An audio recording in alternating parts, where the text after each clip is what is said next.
Good morning, guys and gals. Happy Monday, December 5th. I am going to apologize in advance. I have got, well, here comes one of them. I have got King and Lily in the house, so if there ends up being some tussling or whatever, I apologize in advance for that. They're liable to start going at each other, playing around, so apologize in advance for that. Sorry, let's dive in. Today our verse is Psalm 72, verses 1 through 14. So a good chunk here. So let's see what God has for us. Give your love of justice to the king, O God, and righteousness to the king's son. Help him judge your people in the right way. Let the poor always be treated fairly. May the mountains yield prosperity for all. May the hills be fruitful. Help him to defend the poor, to rescue the children of the needy, and to crush their oppressors. May they fear you as long as the sun shines, as long as the moon remains in the sky, yes, forever. May the king's rule be refreshing, like spring rain on freshly cut grass, like the showers that water the earth. May all the godly flourish during his reign.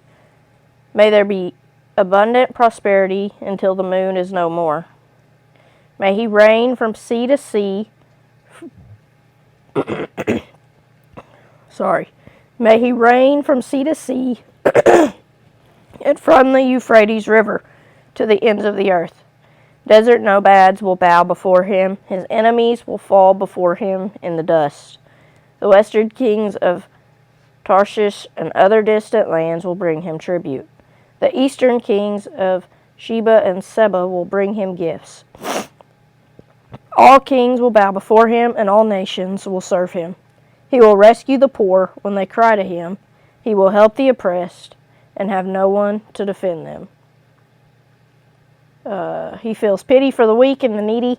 He will rescue them. He will redeem them from oppression and violence, for their lives are precious to him. Sorry, y'all, I'm dealing with some crud. Alright,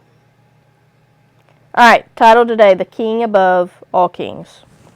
Psalm 72 begins with King David praying for his son Solomon to become a great king for the nation of Israel.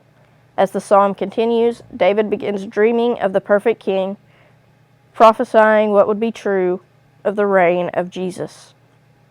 Over 950 years before the birth of Jesus, David saw the endless rule of the King of Kings.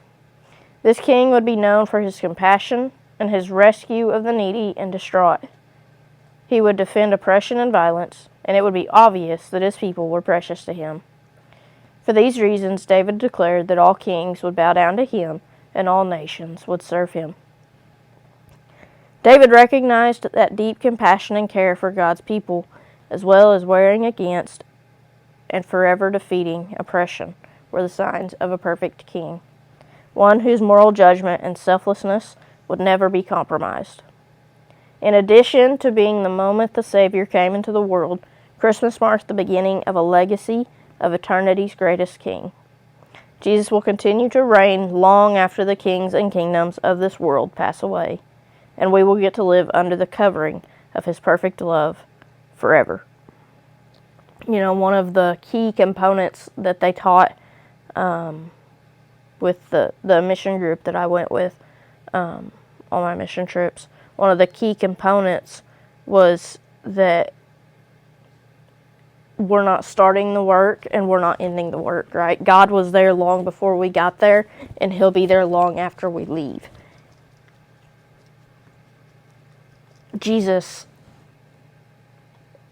will continue to reign long after this earth is gone, long after,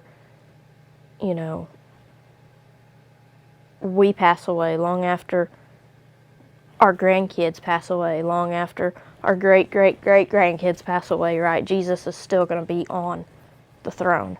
That's never going to change, and that's something that we can have hope in. But without Christmas, none of that would have been possible, right? Because Jesus came and was born on Christmas. We have a hope. We have a promise that Christ is going to reign forever and ever. Precious Jesus, I honor you as the King of my life here on earth and throughout eternity. I can't wait to experience the purity of your leadership as the brokenness of this world falls away. Thank you for coming to earth and beginning your journey to the throne among us. I'm so grateful you care for me deeply and will always advocate for me as my King. I love you and submit myself to your perfect ways. God's ways are perfect. Nobody else will ever be perfect, but God's ways are perfect. Everyone have a great Monday. I about said Tuesday. It is Monday. Everyone have a great Monday. Have a great start to your week, and of course, go be the example.